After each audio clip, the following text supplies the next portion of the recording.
اعوذ باللہ من الشیطان الرجیم بسم اللہ الرحمن الرحیم۔ آج کا عنوان نہایت ہی قابل غور ہے، کیونکہ اس میں ہم نے اپنے آپ کو، اپنے ذہنوں کو جو ہے حاضر ناظر رکھنا ہے اور تاریخ کے چند اوراق کی طرف آپ کو لے کر جانا چاہتی ہوں۔ شہدائے کربلا کا بدلہ کس نے لیا اور ان کا انجام کیا ہوا؟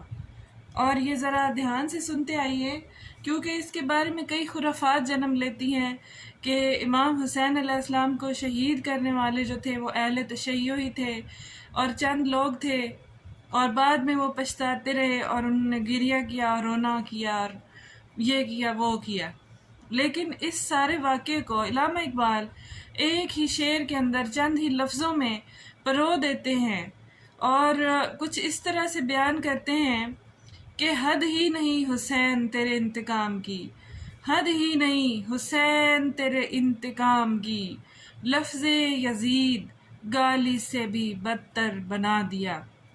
ناظرین کرام، صاحب تاریخ طبری میں لکھتے ہیں کہ عبداللہ بن قیاس، برائے کرم توجہ کی درخواستگار، عبداللہ بن قیاس جس نے محمد بن عمار بن یاسر کو شہید کیا تھا، اس کو امام حسین کے قاتلان میں سے مختار ثقفی کو چند نام انہوں نے بتا دیے تھے، جن ناموں میں عبداللہ بن اسید جانی، مالک بن اثر بدی اور حمن بن مالک بھی شامل تھے۔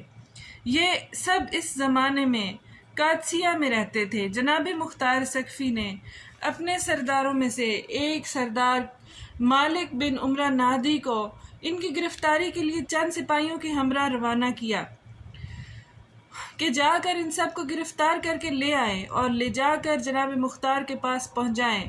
چنانچہ انہوں نے ایسا ہی کیا۔ جناب مختار نے ان سب سے مخاطب ہو کر پوچھا اور فرمایا کہ اے اللہ کے رسول صلی اللہ علیہ وآلہ وسلم اور آل رسول کے دشمنوں، حسین ابن علی کہاں ہے؟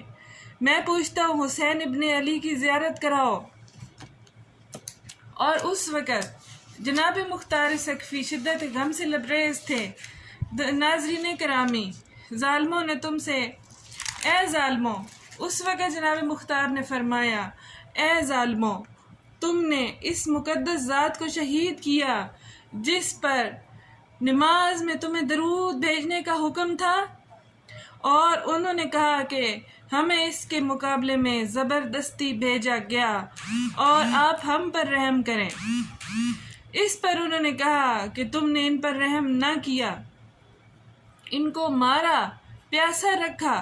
پھر بدی سے کہا کہ تم نے ان کا عمامہ اتارا تھا۔ عبداللہ بن کامل نے کہا جی ہاں، میں وہی بدبخت ہوں۔ تو کہا یہی وہ شخص ہے جس نے ان کی ٹوپی اتاری تھی۔ مختار ثقفی نے حکم دیا کہ اس کے دونوں ہاتھ اور دونوں پاؤں کاٹ کر اسے زندہ چھوڑ دو تاکہ یہ نشان عبرت رہے، اور یوں ہی تڑپ تڑپ کر مرے اور سب کے سامنے یہ گواہی دے کے مرے کہ میں شیعان علی میں سے نہیں تھا، میں شیعان حسین میں سے نہیں تھا، بلکہ میں عاشقان یزید میں سے تھا۔ مجھے دولت کی لالچ تھی، مجھے پیسوں کی ہوس تھی جس نے مجھے اندھا کیا، اور میں نے رسول اللہ کے نواسے جگر گوشے کی شہادت کے بعد ان کے لاشے کو پامال کر کے توہین کرتے ہوئے امامہ اقدس اتارا اور ان کی عبائے پاک اتاری، اس کے دونوں ہاتھ اور پاؤں کاٹ کر اس کو پھینک دیا گیا، یہاں تک کہ وہ لہولہان ہو کے پڑا رہا اور تڑپ تڑپ کر مر گیا۔ یہ اس طرح اس کے بعد جہنمی اور محاربی کو بھی اسی طرح قتل کیا گیا۔ ناظرین گرامی، حکیم ایک ایسا شخص تھا جس کا نام حکیم بن طفیل طائی تھا، جس نے کربلا میں حضرت عباس علمدار وفا اور اصحابہ پر اور ان کے اسلحے پر قبضہ کیا تھا اور امام حسین کو معاذ اللہ تیر مارا تھا۔ مختار ثقفی نے عبداللہ بن کامل کو اس کی گرفتاری کے لیے بھیجا۔ جب سپاہی اس کے پاس پہنچے تو اس کو پکڑ لیا اور پکڑ کر لے آئے۔ جب لا رہے تھے تو راستے میں تو کیا ان کو خبر پہنچی تو اس کے گھر والے عدی بن حاتم، جو حاتم طائی کا بیٹا تھا، اس کے گھر گئے اور کہا کہ مختار سے کہو کہ حکیم کی جان بخش دے۔ جب وہ گیا تو جناب مختار نے فرمایا کبھی سوچا نہیں تھا کہ تم مولا حسین علیہ السلام کے قاتلوں کے سفارشی بن کر میرے سامنے آؤ گے، افسوس ہے تم پر۔ تو انہوں نے کہا وہ بے قصور ہے اور اس پر یہ سب الزام ہے۔ ادھر جب سپاہیوں کو ان کی خبر ہوئی تو سوچا کہ کہیں جناب مختار سقفی اس کو بخش نہ دیں، لہذا انہوں نے اس کو راستے میں ہی قتل کر دیا۔ اس طرح حکیم اپنے انجام تک پہنچا۔ اسے یوں نشان عبرت بنایا گیا کہ اسے ایک کمرے میں بند کیا گیا اور کہا کہ تو نے مولا عباس سے وفادار کمرے بنی ہاشم ابن علی علیہ السلام کا لباس اتارا تھا، آج ہم تیری زندگی میں ہی تجھے بے لباس کریں گے۔ اور اس طرح انہوں نے اس کا لباس اتار کر اسے برہنہ کر دیا۔ پھر کہا کہ تو نے حسین ابن علی علیہ السلام پر تیر چلایا تھا، ہم بھی تجھ پر تیروں کی بارش کریں گے، لہذا اس طرح اسے تیر مار مار کر ہلاک کر دیا۔ ناظرین گرامی، ایک شخص جس کا نام زید بن رکاب تھا، اس بدبخت نے جناب عبداللہ بن مسلم بن عقیل کو شہید کیا تھا، ان کو تیر مارا تھا۔ افسوس صد افسوس قوم جفا پر، جو ان کی پیشانی میں پیوست ہو گیا تھا۔ دوستو، جناب مسلم بن عقیل کی پیشانی پر تیر جو ایسا گڑا تھا کہ انہوں نے پیشانی کو بچانے کے لیے اس پر اپنا ہاتھ رکھا، لیکن کیا ہوا کہ تیر نے ہاتھ کو بھی ماتھے کے ساتھ ہی پیوست کر دیا اور باقی تیر نکل گئے، مگر یہ تیر نہ نکل سکا، اور جب کوشش کے باوجود بھی تیر نہ نکل سکا تو انہیں بارگاہ الہی میں دعا کی، یا ربی، جس طرح انہوں نے ہماری توہین کی اسی طرح تو ان کو ذلیل کر، جس طرح انہوں نے ہم پر ظلم و ستم کے پہاڑ ڈھائے، اے رب العزت تو بھی ان کو ذلیل و رسوا کر اور قیامت تک کے لیے ان کو نشان عبرت بنا۔ اور یہ سب لوگ دین ابراہیمی سے ہٹ چکے تھے، دین محمدی سے ہٹ چکے تھے اور مسجد اور سرعام خطاب کرتے تھے جس میں توہین رسالت کرتے تھے اور فتوے دیتے تھے کہ ان کے بیٹوں کو ذبح کر کے یہ سلسلہ ختم کر دیا جائے تاکہ دوبارہ بتوں کو عزت مل سکے، جس کے سامنے امام حسین اور ان کے عاشقان ڈٹ گئے اور اپنے گلے تک کٹوا دیے اور شہادت کے جام پی کر دین اسلام کو روشن کیا، سیراب کیا اور اس بجھتے ہوئے دیے کو دوبارہ سے روشنی بخشی اور چراغاں بخشی۔ جس طرح ہمارے دشمنوں نے ہمیں رسوا کیا ہے تو بھی ان کو ویسے ہی رسوا کر، جس طرح ہمیں انہوں نے توہین کی۔ پھر زید بن رکاب نے ان کے پیٹ میں تیر مارا جس سے وہ شہید ہو گئے۔ ابن رکب کہتا تھا کہ ان کا پیٹ جو ہے وہ تیر لگنے سے پھٹ گیا تھا، تو میں نے آسانی سے تیر نکال لیا تھا، مگر جو تیر پیشانی میں تھا وہ نہ نکل سکا۔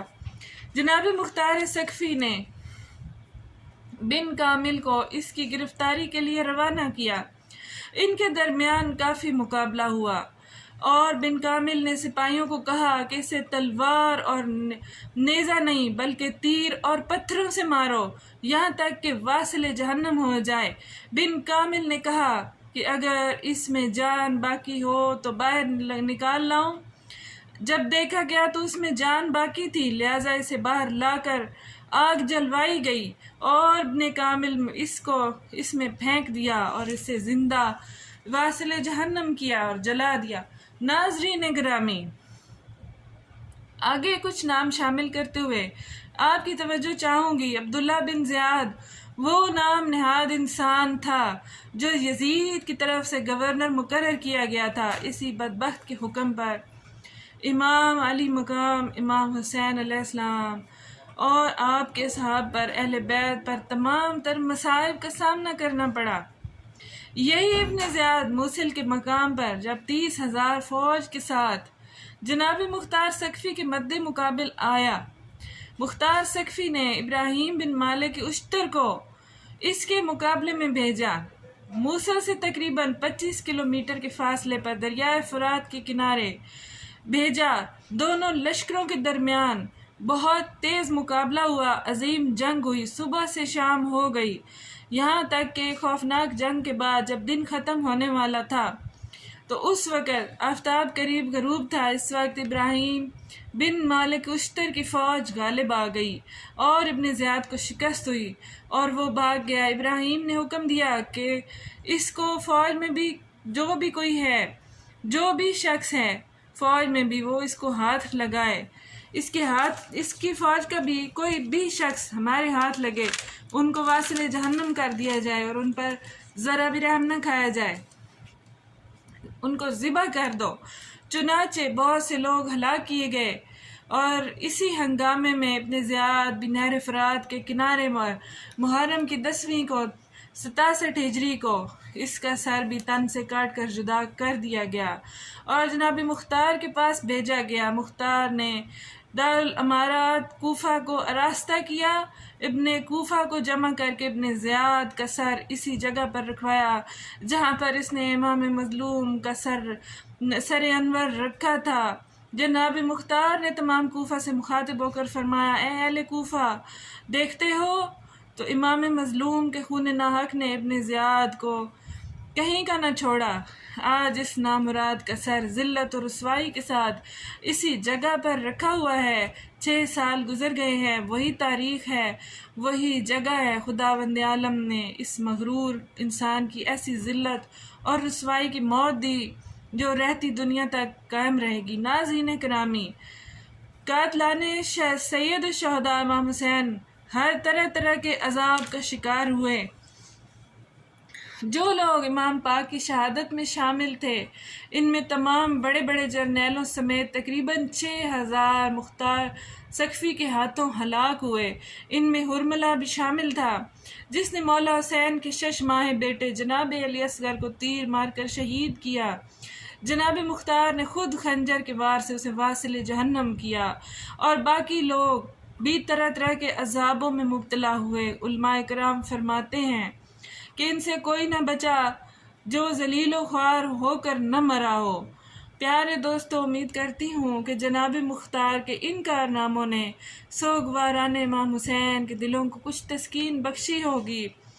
درود ہو بر سید الشہداء کرام اور ان کی آل پاک پر۔ جزاک اللہ۔